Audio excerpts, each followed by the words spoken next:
Hello, soul friends. Welcome to our podcast, Soulgarden, presented to you by Soul Flower. My name is Nicole. This is part two of episode 26 of Soul Garden, our podcast. This is on YouTube. Please like, share, and subscribe to our channel, and also check out our other platforms: TikTok, Facebook, Instagram. We also write for a magazine called Brains, where we won a global award. It was a pleasant surprise. We are definitely honored.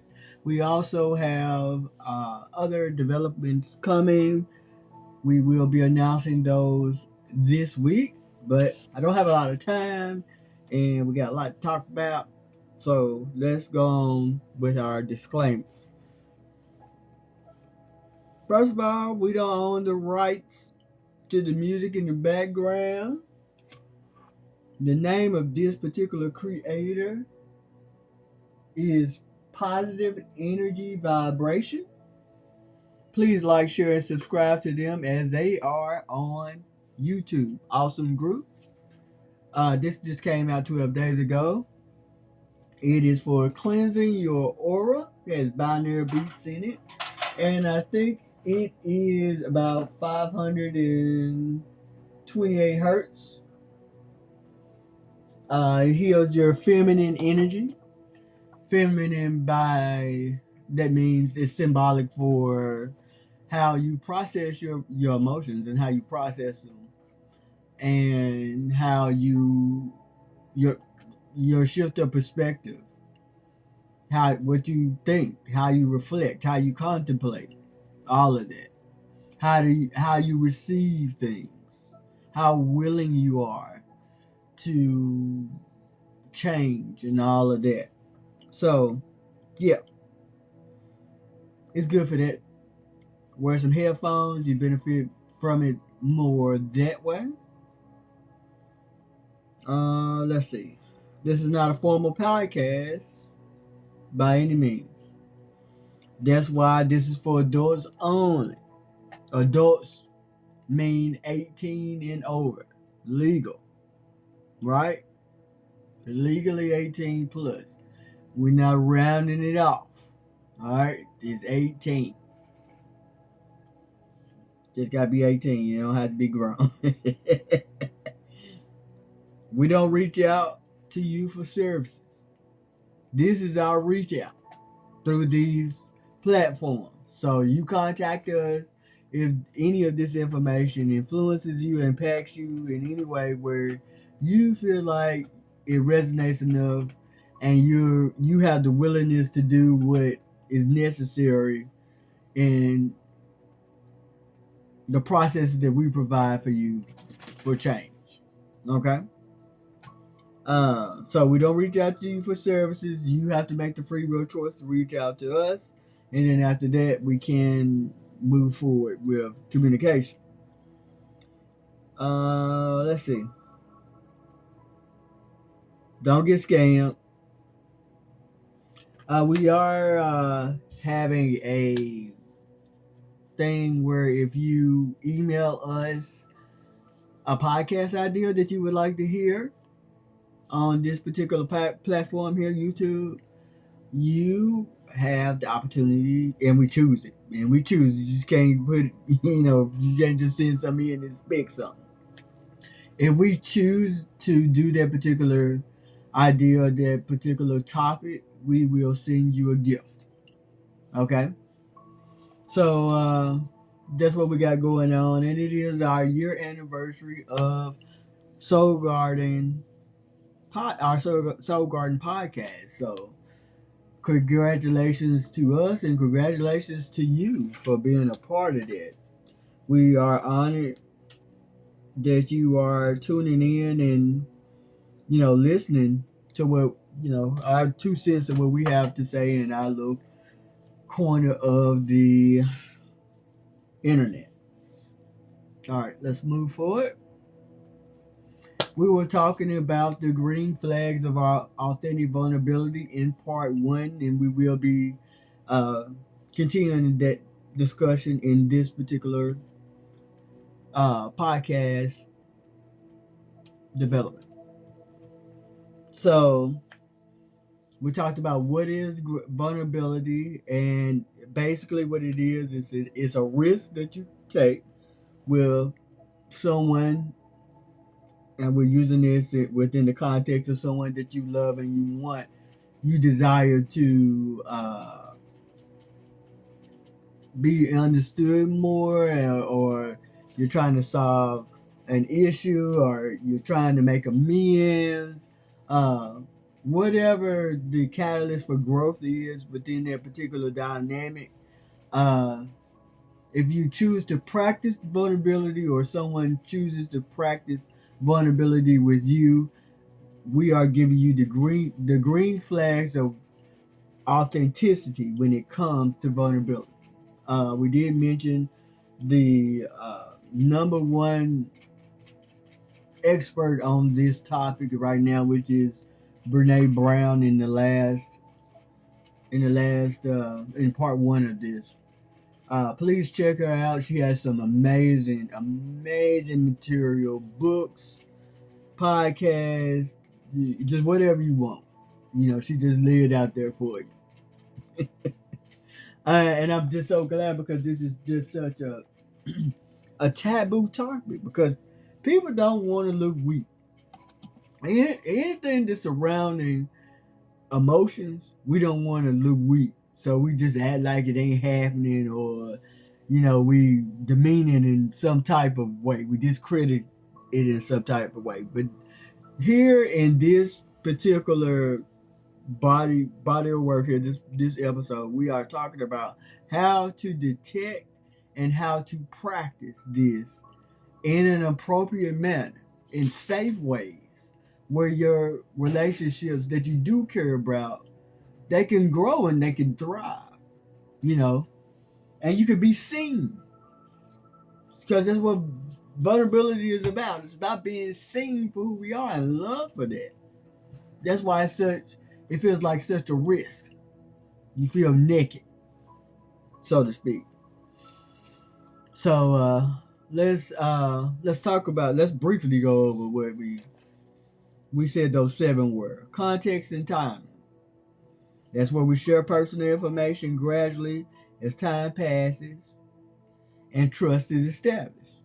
The more time passes, the more you get to know that person, the easier it is to be vulnerable to them, especially when you know they're reciprocating that investment in their relationship, especially on an emotional level. Uh, Emotional availability. That made me think of a particular scripture in the Christian canon, Proverbs 8 and 24. And it says, a man that has friends must show themselves friendly. And there is a friend that sticketh closer than a brother. So that's what vulnerability is about. That scripture has always been about friendship. It's always been about intimacy outside of the family dynamic, where people are familiar with uh, your past, who you were, instead of who you are and who you're becoming. Now I'm not saying that those people can't do that. What I'm saying is, in a lot of scenarios, people can't really be who they are with their family members, so they have to find people that they can be. Uh, I call them your soul tribe, or your spiritual family. I don't know what you call them.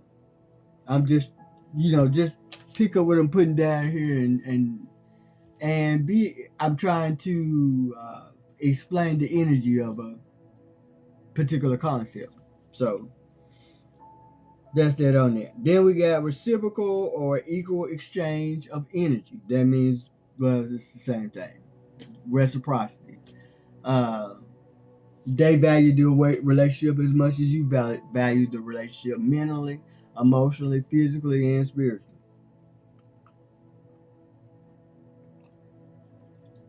No hidden motives. They're not trying to manipulate you. They're not trying to take advantage of you. They're not trying to use you. They're not trying to make you look like a fool. All right? Or vice versa. You ain't trying to do that shit. All right? But you are putting all your cards on the table. So you can run the risk of looking like a fool. It's a risk. All right? Risk of being rejected. Risk of being misunderstood. Lost. All of that shit. Number 5, taking responsibility. So they own up to their shit. They don't make any excuses. That's key. It ain't none of that. Well, yeah, I did this, but you did this. That's not true vulnerability.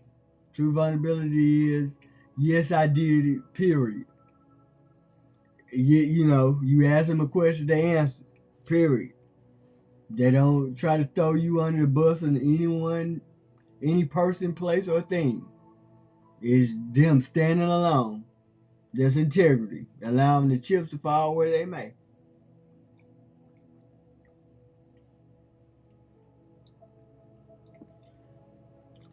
Also, taking responsibility also includes mindfulness.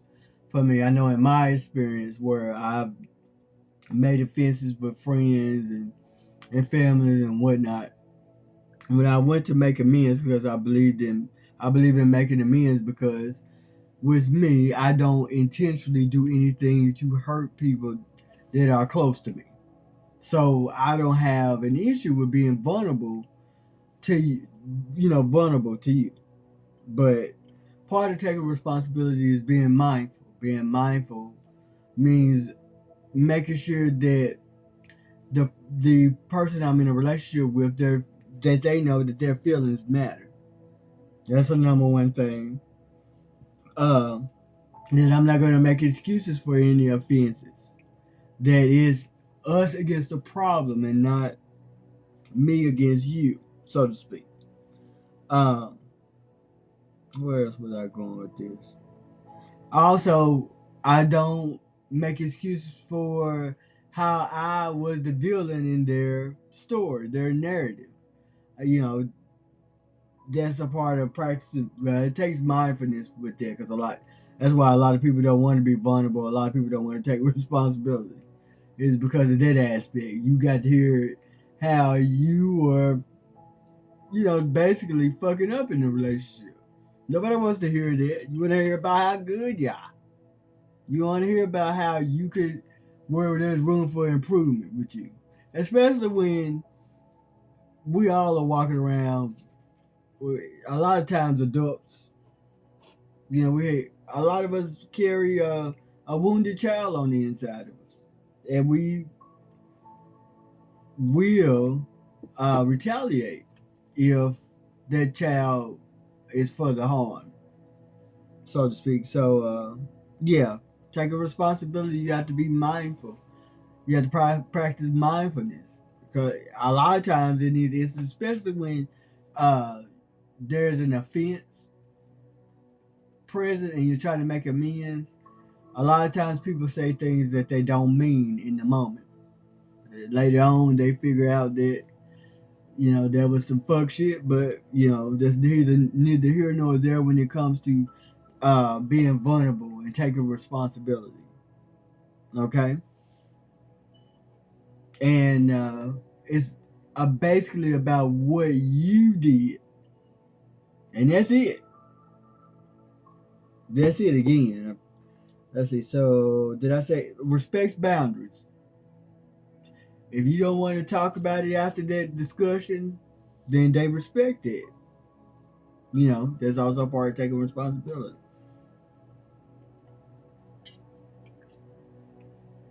Um, if you want to talk about it at a certain time, this is in the context of making amends. Then you respect that. It could be an instance where you're being vulnerable. You're explaining to them why you don't want to talk about a certain topic. It could have some root in some type of trauma you had in your past, and them respecting that, they don't bring it up until you ready to bring it up. That's a good example of somebody honoring your boundaries, respecting your boundaries. That's a green flag of somebody that you could be vulnerable with. Vulnerability is just a risk of, well, it's the hope of that you have a safe space in a person that you have an emotional investment in. It is a risk because, to be honest with you, everybody doesn't have your best interests at heart, and that's the paradox is that a lot of times those people are the closest to you. So that's why these green flags, detecting them and practicing them, being aware of them is so important. Is because of the fact that a lot of times when we get in relationships, especially as in our early adulthood, we attract people that are just as wounded as we are on an emotional level, and it's not a question of if, it's a question of when they're gonna hurt you, but and you them, but you and them both have the opportunity to grow from it, or just say fuck it and uh, move on. But the best thing to do is learn your whatever lesson it is at that time, because if you don't, you're just going to attract the same person in a different body.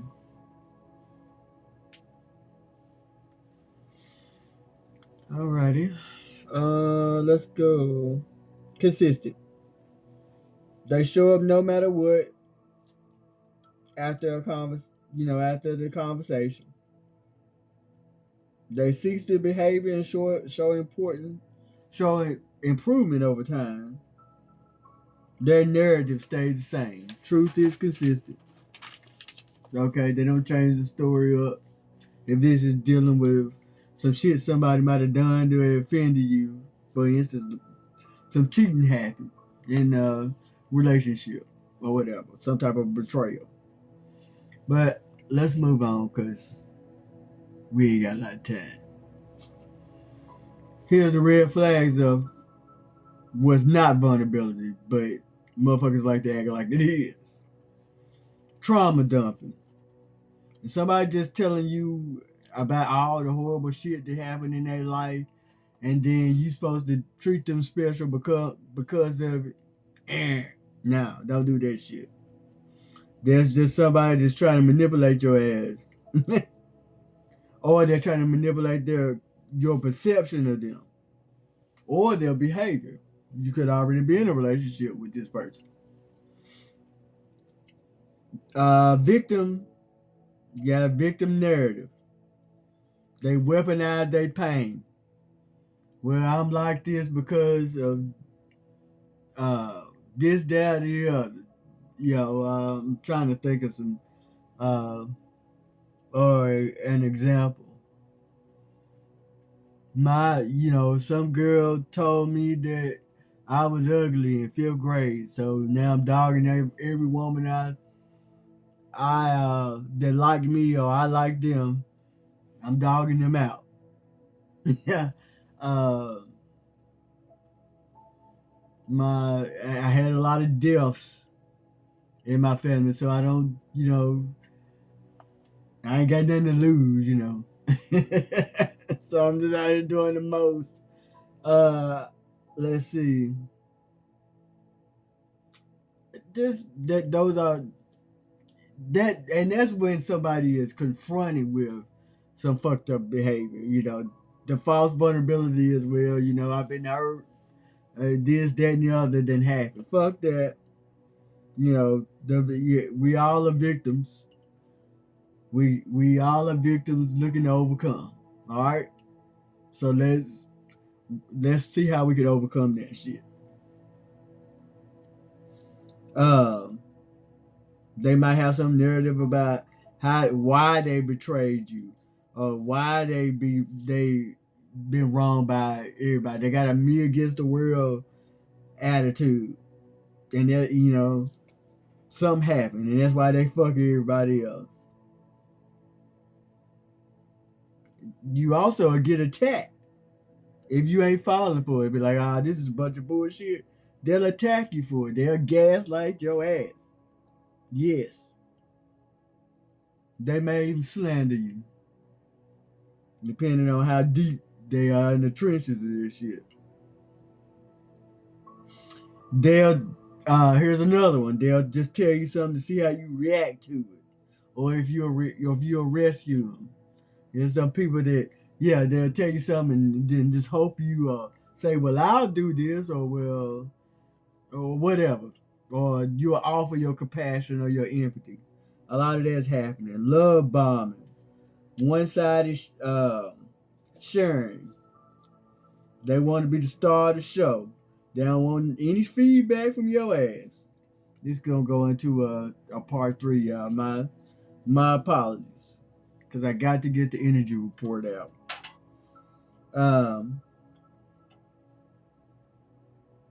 Here's one that this is one that people that have narcissistic tendencies tend to use. That one, that one side sharing that everything, all eyes on me, like Tupac. They have a lot of drama in their life. This is another red flag of false vulnerability. Believe it or not, let me explain why. When they have a continuous cycle of conflict in their lives that always require you to be there for them,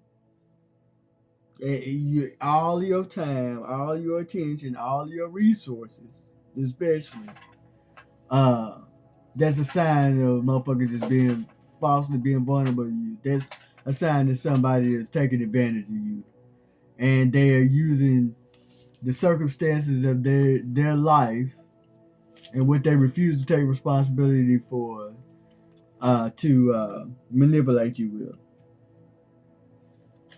Users.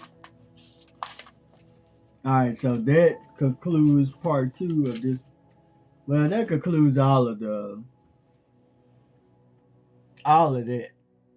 We're just going to do the energy report on a separate thing here. Yeah, that's what we're gonna do. But we do thank you for listening. Please like, share, and subscribe. I'll be back with the energy report. Turns out I had a lot to talk about with this. And I hope that, well, I'm not going to say that, but, just please like, share, and subscribe. And we will return here with the energy report. That shouldn't be long. But I don't want to lie to you, because I've been lying to you all this time about this not, just being short. But I had a lot. This is just a subject that it just needs to be. Brene Brown has did a great job of opening the door for this conversation. We just need to talk a lot about it. We got a lot of catching up to do. So, thank you for listening. There is an article coming out with this podcast about vulnerability. So please check that out at brainsmagazine.com. Brainsmagazine.com. As you see it on the screen. And also, if you want to reach out to us, please email us at soulflowerinc@gmail.com. Again, thank you for listening, and live well, but die free.